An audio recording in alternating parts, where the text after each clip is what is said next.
Hey there, first graders. We are going to keep working on fiction writing, and I want to talk to you about how we can add a little bit more to our stories and a little bit more about our characters.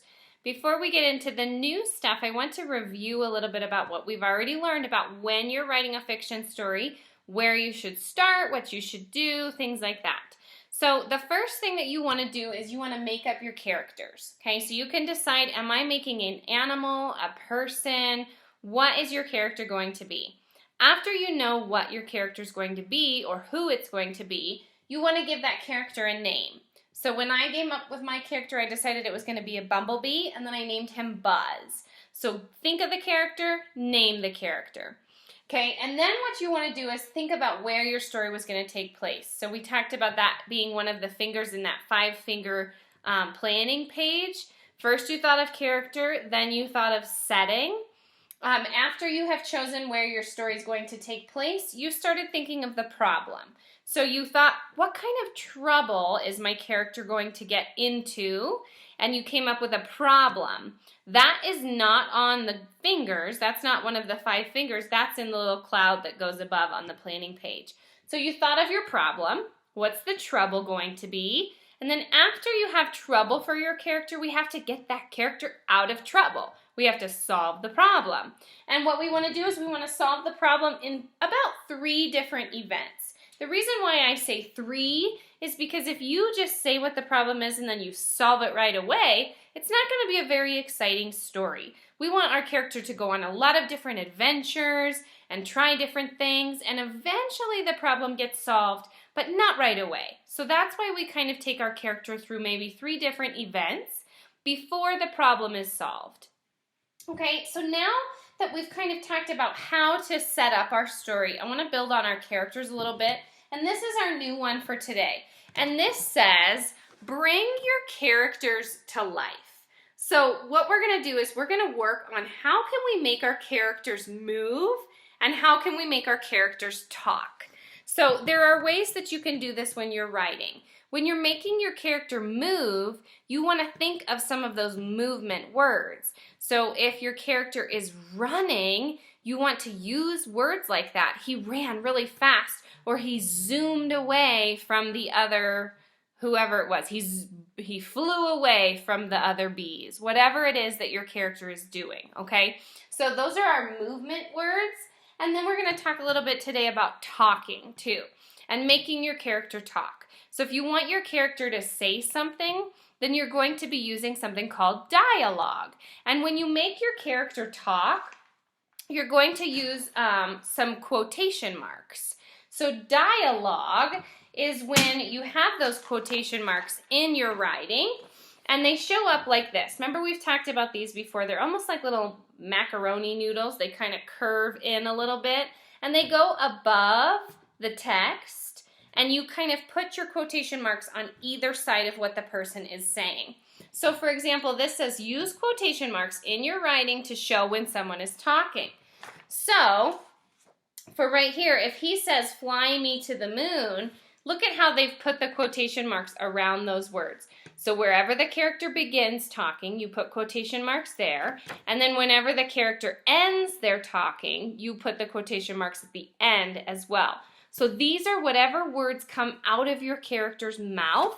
That is called adding dialogue, okay? The other way that we can make somebody talk is by using speech bubbles. And those might show up like you have here in your illustration part of your page. So above your writing, when you're drawing your picture, you might add in some quotation marks or some dialogue through a speech bubble, okay? So that's kind of what I did here when I made my character talk. I drew a speech bubble, and then I just wrote hi in quotation marks in the speech bubble to show that my character is talking, okay? So think about how you can make your characters move and talk.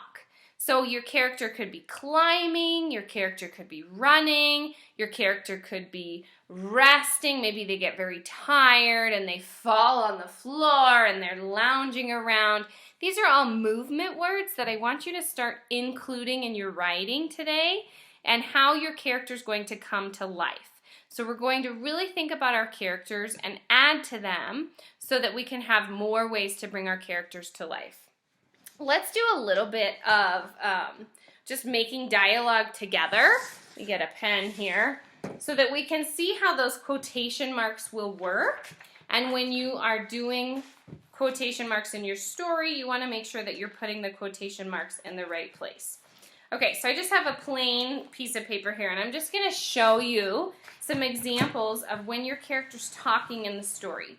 Let's say that your character, you're writing a story, and you say, "Then Buzz went to the tree." None of that is talking, so you should not have any dialogue or quotation marks there. Then Buzz went to the tree. "Yikes," he said. "I'm scared." Okay, so now we have some talking. So I'm going to show you how that would look. "Yikes," he said. "I'm scared." Okay, so now we need to decide where we're going to put our quotation marks and what are the words that are actually coming out of Buzz's mouth. What are the things that he says? "Yikes," he said. "I'm scared." Okay, so the first thing that Buzz says is yikes. So this is where you're going to put your quotation marks on either side of whatever your character is saying. So you would start here with quotation marks, and here is where they would end. "Yikes," he said. "I'm scared." This is more talking. Our character's talking again, so more quotation marks here. "I'm scared." Okay, then the other way that you could include dialogue in your writing is if you draw a picture. Let me draw a quick sketch here of Buzz the bee. Okay, so now I have Buzz here. He needs some stripes because he's a bumblebee. And he's going to do some talking now, so what I'm going to do is make him a speech bubble. And this is going to be kind of where my illustrations are. And I'm going to put in this speech bubble something that would make sense. And apparently what he said here is yikes and I'm scared. So some of those could be something that I could put in that speech bubble to include more dialogue. I'm going to just put the word yikes. And I'm going to put my quotations too. Now you can see that in that speech bubble it says yikes. And I have the quotation marks around it. Okay, so that is what you'll do when you're including dialogue. And then I also want you thinking about movement. If your character, instead of just saying he went to the tree, think about how he's going to get there. Is he going to run? Is he going to jog? Is he going to skip? Is he going to somersault his way over there? Instead of just saying words like walked or went to, think of how you can make it more exciting and more of those movement words. He went to the tree. It sounds okay, but I think we can make it sound a little bit better by including a different type of movement into the character. He ran as fast as he could over to the tree. Okay? So take some time today in your writing to think about this new way that we're going to add to our characters about making our characters come to life. So we're going to make our characters move by saying words like ran, jumped, climbed. And then we're going to make our characters talk by including dialogue. So remember that your dialogue is going to be your quotation marks, that I want you to use them when you're using those dialogue marks. They're going to show up in your writing down here where the lines are. And then if you're using it in your illustration, it's going to show up in more of a speech bubble connected to your character. Okay? So keep working on your writing. Don't forget to plan and then start writing. And as you're writing, think of how you're going to bring your character to life by making it move and making it talk. All right, you guys, keep on writing. Good job. See you later.